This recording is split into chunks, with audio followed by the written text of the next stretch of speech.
SS news. నేను మీ శిరీష.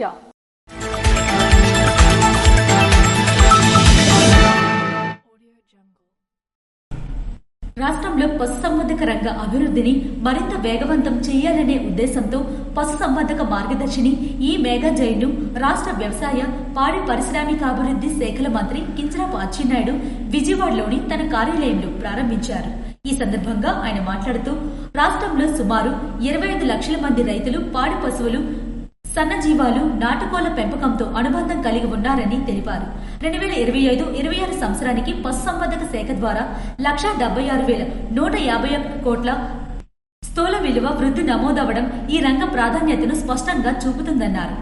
అయినప్పటికీ సాంప్రదాయ యాజమాన్య పద్ధతులు, కూలీల కొరత, పశుగ్రాసాల లోపం, పెరుగుతున్న దాణా ఖర్చుల వంటి సమస్యల కారణంగా ఆశించిన స్థాయి వృద్ధి సాధ్యం కాకపోవడం లేదని పేర్కొన్నారు. ప్రస్తుత పరిస్థితుల్లో యువత శాస్త్ర సాంకేతిక రంగాల వైపు మొగ్గు చూపుతున్నప్పటికీ అదే సమయంలో పశుసంవర్ధక రంగాన్ని వాణిజ్య సరళిలో అభివృద్ధి చేసుకునే అవకాశాలు విస్తృతంగా ఉన్నాయని మంత్రి తెలిపారు. పాడి పశువులు, జీవాలు, నాటుకోళ్లు, పందుల పెంపకం వంటి రంగాల్లో యువత ముందుకు రావాలని పిలుపునిచ్చారు. విశాఖపట్నంలోని రాష్ట్ర పశుగణన యాజమాన్య సంస్థ ఆధ్వర్యంలో 3 రోజుల వ్యవస్థాపక శిక్షణా కార్యక్రమాలు నిర్వహిస్తున్నట్లు వెల్లడించారు. ఇప్పటి వరకు 1,500 మంది శిక్షణ పొందగా అందులో సుమారు 200 మంది రైతులు వాణిజ్య పరంగా లాభసాటిగా పశుసంవర్ధక కార్యక్రమాలను విజయవంతంగా ప్రారంభించినట్లు పేర్కొన్నారు. రైతులకు శాస్త్రీయ పద్ధతులపై అవగాహన కల్పించేందుకు రూపొందించిన పశుసంవర్ధక మార్గదర్శిని ఈ మెగా జైన్ను ఏప్రిల్ నెల నుండి స్మైల్ వెబ్సైట్ తో పాటు రిలయన్స్ ఫౌండేషన్ వాట్సాప్ గ్రూపుల ద్వారా అందుబాటులోకి ఉంచుతున్నట్లు వెల్లడించారు. పశుసంవర్ధక రంగాన్ని సేంద్రియ వాణిజ్య పద్ధతుల్లో అభివృద్ధి చేస్తే 1 ఎకరం నుంచి సంవత్సరానికి 5 నుండి 6 లక్షల వరకు ఆదాయం పొందే అవకాశం ఉందని మంత్రి వివరించారు. రాష్ట్ర ముఖ్యమంత్రి చంద్రబాబు ఆకాంక్షించినట్లుగా ప్రతి ఇంట్లో ఒక ఎంటర్‌ప్రెన్యూర్ ఏర్పడి వ్యక్తిగత అభివృద్ధితో పాటు రాష్ట్రాభివృద్ధికి తోడ్పడాలని ఆకాంక్షించారు.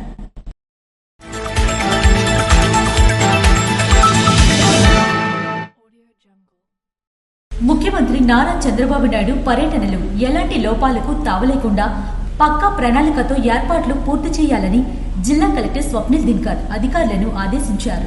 మే 9వ తేదీన ముఖ్యమంత్రి పర్యటన నేపథ్యంలో జలుమూరు మండలం అక్కురాడ పంచాయతీలో గురువారం ఆయన జిల్లా ఎస్పీ కేవి మహేశ్వర్ రెడ్డి, జేసీ ఫర్మాన్ అహ్మద్ ఖాన్ తో కలిసి క్షేత్రస్థాయిలో పర్యటించారు.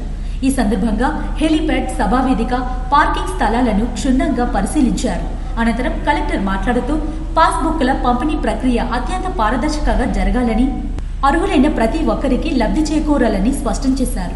ఒక్కటి కూడా మిస్ కాకూడదని సిబ్బందిని హెచ్చరిస్తూ వివరాల నమోదు అత్యంత జాగ్రత్తగా వహించాలని సూచించారు. అలాగే జలధార, జలహారతికి సంబంధించి గ్రామంలో జరుగుతున్న పనులను కూడా పరిశీలించారు. ముఖ్యమంత్రి పర్యటన దృష్ట్యా పటిష్టమైన భద్రతా ఏర్పాట్లు పర్యవేక్షిస్తామని ఎస్పీ కేవి మహేశ్వర్ రెడ్డి తెలిపారు. సభా ప్రాంగణం వద్ద ట్రాఫిక్ ఇబ్బందులు కలగకుండా ముందస్తుగా పార్కింగ్ జోన్లను నిర్ధారించామని, ఎక్కడా తోపులాటలు జరగకుండా బారికేడ్ల నిర్మాణం చేపట్టాలని పోలీస్ అధికారులకు సూచించారు. వీవీఐపీల రాక, ప్రజల రాకపోకల విషయంలో ప్రోటోకాల్ ఖచ్చితంగా పాటించాలని, శాంతి భద్రతల విషయంలో రాజీ పడే ప్రసక్తే లేదని ఆయన స్పష్టం చేశారు. అనంతరం సచివాలయ సిబ్బందితో కలెక్టర్ ప్రత్యేకంగా సమావేశమయ్యారు. క్షేత్రస్థాయిలో ఉన్న సమస్యలను అడిగి తెలుసుకుంటూనే ప్రభుత్వ ప్రాధాన్యతలను వివరించారు. సీఎం పర్యటనకు ముందు జరిగే సాధారణ కసరత్తులో భాగంగా లబ్ధిదారుల జాబితా ప్రదర్శన, సభకు వచ్చే ప్రజలకు తాగునీరు, నీడ వంటి సౌకర్యాల కల్పనపై జేసీ ఫర్మాన్ అహ్మద్ ఖాన్ తో కలిసి సమీక్షించారు. అధికారుల సమన్వయంతో పనిచేసి పర్యటనను విజయవంతం చేయాలని ఆయన కోరారు. ఈ కార్యక్రమంలో శ్రీకాకుళం రెవెన్యూ డివిజనల్ అధికారి సాయి ప్రత్యూష, వివిధ శాఖల అధికారులు, తహసీల్దార్ జెన్ని రామారావు, రెవెన్యూ సిబ్బంది తదితరులు పాల్గొన్నారు. దుస్తులు, నోట్ పుస్తకాలు, ఇతర సామాగ్రి సకాలంలో అందించగలిగితే విద్యార్థులు చదువుపై పూర్తి స్థాయిలో శ్రద్ధ చూపాలని సీఎం రేవంత్ రెడ్డి పేర్కొన్నారు. విద్యాశాఖతో పాటు బీసీ, మైనారిటీ, ఎస్సీ, ఎస్టీ సంక్షేమ శాఖల పరిధిలోని విద్యా సంస్థలు రానున్న విద్యా సంవత్సరం నుంచి విద్యార్థులకు అందజేసే సామాగ్రి సెంట్రలైజ్డ్ ప్రొక్యూర్మెంట్ పై ముఖ్యమంత్రి మొదటిసారి సమావేశంలో సమీక్షించారు. గతంలో ఏ శాఖకు ఆ శాఖ విడిగా ప్రొక్యూర్మెంట్ సరఫరా చేపట్టడంతో ఏకరూపత లోపించడం ద్వారా అనేక అక్రమాలు చోటు చేసుకున్నాయని, వాటిని అరికట్టేందుకు కేంద్రీకృత కొనుగోలు విధానాన్ని అమలులోకి తెచ్చామని వివరించారు. అవకతవకలు ఎట్టి పరిస్థితుల్లోనూ సహించేలేదని స్పష్టం చేశారు. సెంట్రలైజ్డ్ ప్రొక్యూర్మెంట్ విధానంలో జవాబుదారీతనం పెరుగుతుందని పేర్కొన్నారు. ప్రభుత్వం విద్యార్థులకు ప్రయోజనం చేకూర్చేందుకు ప్రయత్నం చేస్తుందని, సరఫరాదారుల ప్రయోజనాలు కాపాడేందుకు ఈ సందర్భంగా ముఖ్యమంత్రి పలు సూచనలు చేశారు. విద్యార్థులకు అందజేసే నోట్ పుస్తకాలు, ట్రంక్ పెట్టెలు, పేర్లు, గ్లాసులు, ట్రాక్ సూట్లు, బెడ్షీట్లు, స్కూల్ బ్యాగులు, ఐడి కార్డులు, యూనిఫామ్లు అని నాణ్యమైనవి ఉండాలని, నాణ్యతతో పాటు సకాలంలో అందడం ప్రత్యేక శ్రద్ధ వహించాలని సూచించారు. జూన్ 15 నాటి విద్యార్థులకు అవసరమైన సామాగ్రి మొత్తం అందాలని, అలాగే అందుకనే సరదారులకు చెల్లులు పూర్తి చేయాలని వెల్లడించారు. శ్రీకాకుళం జిల్లాలో జరుగుతున్న మెడికల్ మాఫియా ఆటలను అరికట్టాలని, ప్రజారోగ్యాన్ని కాపాడాలని శుక్రవారం శ్రీకాకుళం జిల్లా వైద్య ఆరోగ్య శాఖ అధికారి కార్యాలయంలో ఏవైఎఫ్ ఆధ్వర్యంలో నిరసన కార్యక్రమం చేపట్టారు. కార్యక్రమాన్ని ఉద్దేశించి ఏవైఎఫ్ జిల్లా ప్రధాన కార్యదర్శి కొన శ్రీనివాస్ మాట్లాడుతూ జిల్లాలో ప్రైవేట్ కార్పొరేట్ హాస్పిటల్స్ దోపిడీ సాగుతుందని, ఫార్మసీ మెడికల్ షాపులను సీజ్ చేయాలని డిమాండ్ చేశారు. జిల్లా వ్యాప్తంగా ఇటీవల ప్రైవేట్ హాస్పిటల్స్ మరియు మెడికల్ షాపులు ప్రభుత్వ నిబంధనలకు పూర్తిగా ఉల్లంఘిస్తూ ధనార్జనే లక్ష్యంగా పనిచేస్తున్నాయని పేర్కొన్నారు. పుట్టగొడుగులా పెరుగుతున్న ఈ ప్రైవేట్ ఆసుపత్రులు ప్రజారోగ్యాన్ని వ్యాపారంగా మార్చి ప్రజల ప్రాణాలతో చెలగాటమాడుతున్నారని మండిపడ్డారు. పేద మరియు మధ్యతరగతి కుటుంబాల బలహీనతను ఆసరాగా చేసుకుని అవసరానికి మించిన బిల్లులు, అవసరం లేని పరీక్షలు, చికిత్సలు చేయడం ద్వారా ఆర్థిక పరిస్థితిని దెబ్బతీస్తున్నాయని అన్నారు. ఈ రోజు all India youth federation AIYF ఆధ్వర్యంలో రాష్ట్ర వ్యాప్తంగా అన్ని జిల్లా కేంద్రాల్లో కూడా మెడికల్ మాఫియాపై చర్యలు తీసుకోవాలని నిరసన కార్యక్రమం చేపడుతూ ఉన్నాం.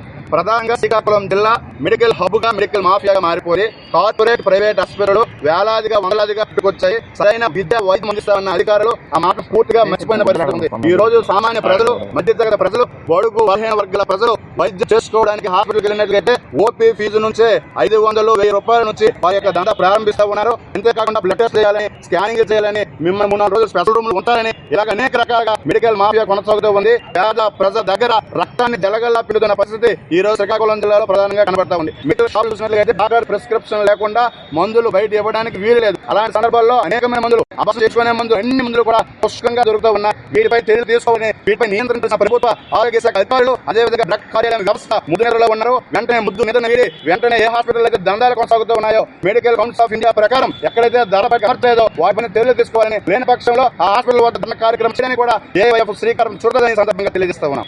మెడికల్ కౌన్సిల్ ఆఫ్ ఇండియా ప్రకారం ప్రతి హాస్పిటల్స్ ధరల పట్టి అమర్చాలని, చాలా హాస్పిటల్లో పట్టికలు అమర్చకుండా పెద్ద మొత్తంలో సొమ్ము దోచుకుంటున్నారని వెల్లడించారు. ప్రభుత్వ షాపుల్లో వ్యాపారులు డాక్టర్ ప్రిస్క్రిప్షన్ లేకుండా మందులు అమ్ముతూ, లైసెన్స్ లేకుండా మెడికల్ షాపుల నిర్వహణ, అబార్షన్ మందుల రహస్య అమ్మకాలు జరుగుతున్న నిబంధనలకు విరుద్ధంగా విక్రయం చేస్తున్న రకరకాల అధికారులు ఏమాత్రం చర్యలు తీసుకోకపోవడం హాస్యాస్పదమని విమర్శించారు. జిల్లాలో ఈ పరిస్థితి వలన సాధారణ ప్రజల ఆరోగ్యంపై తీవ్ర ప్రభావం చూపుతుందని, ఈ సమస్యను అత్యవసరంగా పరిగణించి చర్యలు తీసుకోవాలని డిమాండ్ చేశారు. ఈ కార్యక్రమంలో AIYF town convener Y Venu, నాయకులు ఎస్ అనాజీ, జి వసంతరావు తదితరులు ఉన్నారు.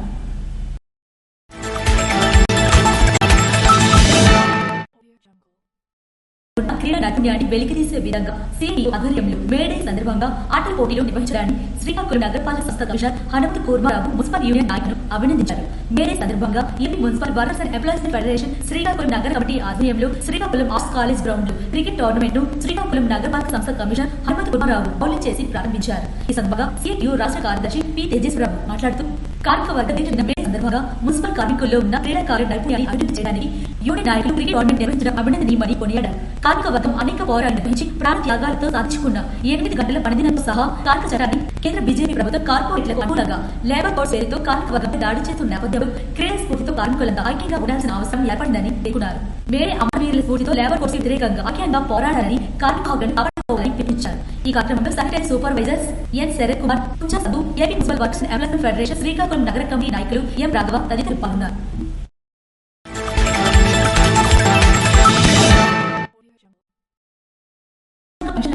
నర్సరాపేట సభ్యులు బంగు రమణమూర్తి మరియు రాష్ట్ర కార్యనిర్వాహక కార్యదర్శి బంగు అర్జున పాల్గొని లబ్ధిదారులకు స్వయంగా పెన్షన్లు అందజేశారు.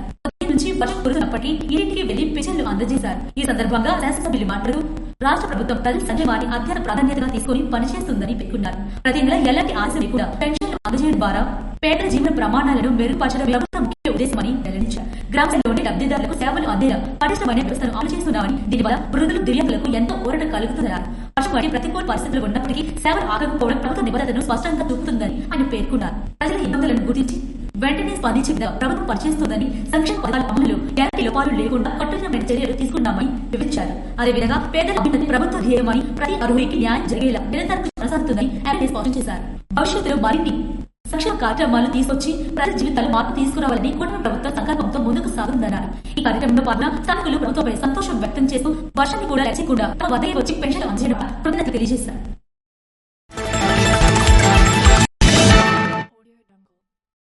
పలస కసుగా మున్సిపాలిటీ పరిధిలో గల ప్రెస్ క్లబ్ అసోసియేషన్ ఆఫీస్ వద్ద మేడే సందర్భంగా మెగా మెడికల్ క్యాంప్ నిర్వహించారు. ఈ కార్యక్రమానికి ముఖ్య అతిథిగా ఎమ్మెల్యే గౌడ్ శిరీష హాజరై రివర్ కట్ చేసి ఈ మెగా మెడికల్ క్యాంప్ ను ప్రారంభించారు. ఈ కార్యక్రమాలు ప్రభుత్వాలపై ఆధారపడకుండా స్వచ్ఛందంగా ప్రజలకు సేవ చేయడం చాలా హర్షమని శిరీష జలి సోదరులను అభినందించారు. Palasa Kasibugga medical shop association వారు ఉచితంగా మందు పంపిణీ చేశారు. ముఖ్యంగా పలాస కాసిబుగ్గ ప్రెసిడెంట్ సోదరులను కలిసి ప్రజలకు ఉపయోగపడే విధంగా ఇటు వైద్యుల సహాయంతో అటు మెడికల్ షాప్ సహాయంతో పెట్టిన ఈ క్యాంప్ విజయవంతం అవ్వాలని కోరుకుంటున్నాను. ప్రతిదీ ప్రభుత్వం మీద ఆధారపడకుండా ఇలాంటి ప్రజలందరూ కూడా ఇలాంటి కార్యక్రమాలు చేయడం కూడా ప్రతి ఒక్కరికి కూడా ఒక మోటివేషన్ ఉంటుంది. ముఖ్యంగా ఏదో బిజీగా ఉన్న పలాస కాసిబుగ్గ చెందిన ప్రతి ఒక్క ప్రముఖ వైద్యులు కూడా ఈ మెడికల్ క్యాంప్ కి వాళ్ళ సహకారం అందించడం ముందుగా ఆలోచన చేసి కార్యక్రమాన్ని చేసిన ప్రతి సోదరులకి కూడా వారి శాసనసభ్యులుగా నా తరఫున వారికి ధన్యవాదాలు. అలాగే స్థానికంగా ఉన్న ప్రముఖ డాక్టర్లందరూ ఈ మెగా మెడికల్ క్యాంప్ లో పాల్గొని ప్రజలకు పలు సేవలను అందించారు. పలాస కాసిబుగ్గ ప్రముఖ ప్రజలే కాకుండా చుట్టుపక్కల ప్రజలందరూ ఈ మెడికల్ క్యాంప్ లో హాజరై వారి యొక్క శారీరక సమస్యలను డాక్టర్లకు చెప్పి పరీక్షలు చేయించుకుని వాటికి సంబంధించిన మందులు తీసుకున్నారు. ఈ కార్యక్రమం ఎంతో సంతోషంగా ఉందని, పేద ప్రజలకు ఎంతో ఉపయోగపడుతుందని పలువురు వ్యాధిగ్రస్తులు సంతోషం వ్యక్తం చేశారు. ఈ కార్యక్రమంలో జర్నలిస్ట్ అసోసియేషన్ అధ్యక్షులు, నేతాజీ కార్యదర్శి జయంత్ కుమార్, ట్రెజర్ జగన్ దొర యూనియన్ మెంబర్లు పాల్గొన్నారు.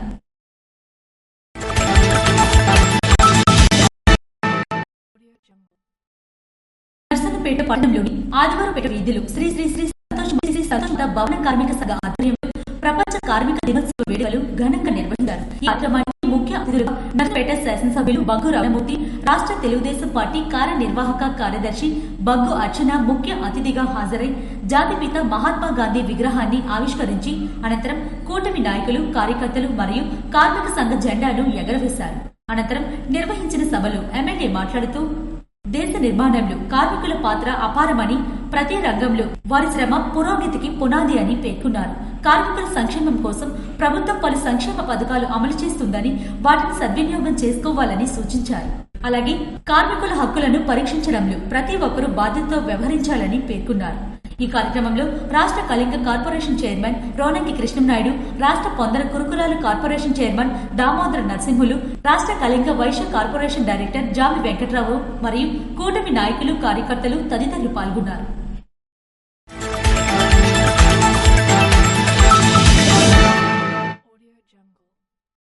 కూటమి ప్రభుత్వం పేదల పక్షపాతాన్ని, అర్హులైన ప్రతి ఒక్కరికి రాజకీయాలకు అతీతంగా అత్యంత పారదర్శకంగా సంక్షేమ పథకాలను అందజేయడమే మా లక్ష్యమని ఆమ్దాల వలస శాసనసభ్యులు, రాష్ట్ర పీయూసీ చైర్మన్ కోన రవికుమార్ స్పష్టం చేశారు.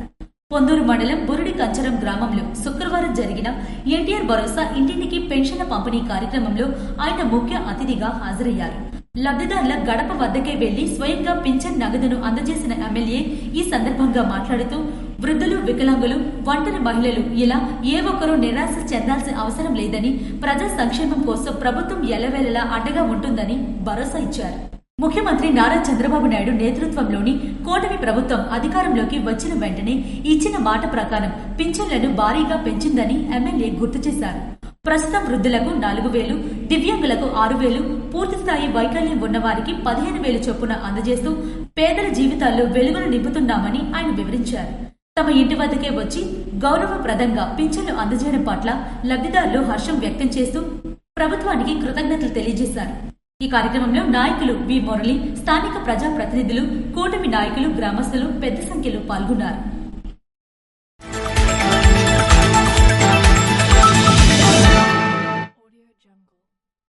పాతపట్నం నియోజకవర్గం ఎల్లంపేట మండలం శ్యామలాపురం గ్రామంలో ఎన్టీఆర్ భరోసా పెన్షన్ల పంపిణీ కార్యక్రమంలో పాతపట్నం శాసనసభ్యులు మామిడి గోవిందరావు పాల్గొన్నారు.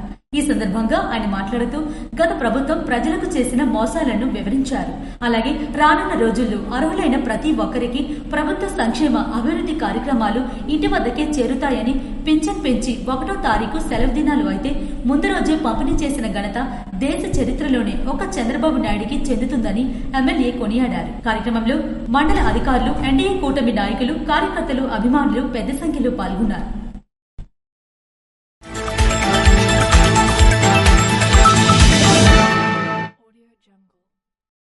అంతర్జాతీయ కార్మిక దినోత్సవం సందర్భంగా పాతపట్నం నియోజకవర్గ కేంద్ర కార్యాలయంలో శాసనసభ్యులు మామిడి గోవిందరావు మీడియా సమావేశం నిర్వహించారు. ఈ సందర్భంగా ఆయన కార్మికులకు శుభాకాంక్షలు తెలుపుతూ కీలక వ్యాఖ్యలు చేశారు. రక్తాన్ని చెమటగా మార్చి దేశ అభివృద్ధిలో కీలక పాత్ర పోషిస్తున్న కార్మిక సోదరులందరికీ వందనాలన్నారు. కార్మికుల హక్కుల కోసం ఆనాడు మహానుభావులు చేసిన పోరాట ఫలితమే నేటి కార్మిక చైతన్యమని కొనియాడారు. టీడీపీ పార్టీ ఆవిర్భావం నుంచే కార్మికులకు పెద్దపీట వేసిందని, పార్టీ జెండాలో ఉన్న చక్రం గుర్తు కార్మికుల శ్రమకు చిహ్నమని ఎన్టీఆర్ నిర్ణయించారని గుర్తు చేశారు. ముఖ్యమంత్రి నారా చంద్రబాబు నాయుడు కార్మికుల ఆర్థిక పురోగతి కోసం అనేక సంక్షేమ పథకాలు అమలు చేస్తున్నారని, స్కిల్ డెవలప్మెంట్ సెంటర్ ద్వారా యువతకు, కార్మికులకు నైపుణ్య శిక్షణ అందిస్తున్నామని తెలిపారు. రాష్ట్రం అభివృద్ధి చెందాలంటే కార్మికుడు ఎదగాలని, కూటమి ప్రభుత్వం ఎప్పుడూ శ్రమజీవుల పక్షానే ఉంటుందని ఎమ్మెల్యే స్పష్టం చేశారు.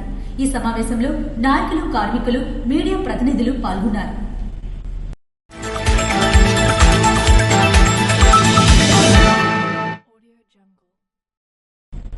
ఈ నెల 9న జలుమూరు మండలం అక్కురాడలో ముఖ్యమంత్రి నారా చంద్రబాబు నాయుడు పర్యటనను విజయవంతం చేయాలని ఎమ్మెల్యే బొగ్గు రమణమూర్తి పిలుపునిచ్చారు.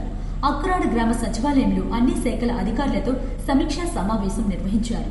ఈ సందర్భంగా ఆయన మాట్లాడుతూ, ఎటువంటి తప్పులు లేకుండా ఉండే పట్టాదారు పాస్ పుస్తకాలను రైతులకు అందించాలన్నదే ముఖ్యమంత్రి ఉద్దేశమని, అందుకు సర్వం సిద్ధం చేయాలని రెవెన్యూ అధికారులకు సూచించారు. శాఖల వారీగా సమీక్షించారు. హెలీప్యాడ్ రచ్చబండ కార్యకర్తల సమావేశానికి అవసరమైన స్థలాలను పరిశీలించారు. గ్రామాల్లో మౌలిక వసతులను గుర్తించి వెంటనే పరిష్కరించాలని దిశానిర్దేశం చేశారు. ఎటువంటి సమస్యలు తలెత్తకుండా ఏర్పాటుకు పక్కాగా ఉండాలని సూచించారు. కార్యక్రమంలో ఆర్డీఓ సాయి ప్రత్యూష, వామపీడి లవరాజు, ఎంపీడీఓ బి చిన్నంనాయుడు మరియు కూటమి నాయకులు, కార్యకర్తలు, అభిమానులు తదితరులు పాల్గొన్నారు. ఇవి ఈనాటి వార్తలు. మరిన్ని వార్తలతో మళ్ళీ కలుద్దాం. చూస్తూనే ఉండండి SS న్యూస్.